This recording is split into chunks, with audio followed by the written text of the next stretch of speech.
যদি জেনার মতো পাপ থেকে আমি সরে আসতে পারি, সাক্ষাৎ মৌত থেকে আল্লাহ বাঁচাতে পারে। প্রিয় ভাই, সেই যুবক আরশের ছায়া ছায়া পাবে যে তার যৌবনকালটাকে আল্লাহর পথে কাটিয়েছে, এবং যাকে কোনো সুন্দরী মেয়ে জেনার জন্য আহ্বান করে সে বলে আমি আল্লাহকে ভয় করি। আমরা তওবা করি, আমরা কোনো প্রকার জেনার পাপে যাব না ইনশাআল্লাহ। যদি হারাম কোনো সম্পর্ক থেকে থাকে আজকেই এই নাম্বার ডিলিট করে ফেলতে হবে। আল্লাহ পাক তৌফিক দান করুন।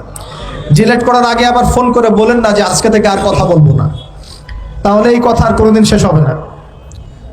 একবারেই বন্ধ, ডিসকানেক্টেড। কার জন্যে? আল্লাহর জন্যে। এবং এটা করার পরে আল্লাহকে বলতে হবে, আল্লাহ শুধু তোমার হয়ে এবং তোমার সন্তুষ্টি পাওয়ার জন্য আমি জেনা থেকে বেরিয়ে আসলাম। আল্লাহ তুমি আমাকে হেদায়েত দাও, ঈমান দাও, আমল দাও, এবং তোমার রাস্তায় আমাকে বেহিসাব রিজিক দাও। এবং নেককার কুমারী, নেককার প্রেমময়ী, তাকওয়াবান, মুত্তাকি একজন স্ত্রী আল্লাহ তুমি আমাকে দান করো। ইনশাআল্লাহ আল্লাহ পাক আপনাকে দান করো। আল্লাহ পাক দান করো। আল্লাহ পাকের জমিন প্রশস্ত, আল্লাহর হাত প্রশস্ত। আল্লাহর হাতকে সংকীর্ণ মনে করবেন না, আল্লাহর জমিনকে সংকীর্ণ মনে করবেন না। আল্লাহ পাক যাকে ইচ্ছা বেহিসাব রিজিক দিতে পারে ইনশাআল্লাহ। আল্লাহ পাক আমাদের সবাইকে বেহিসাব রিজিক দান করুন বলি আমিন।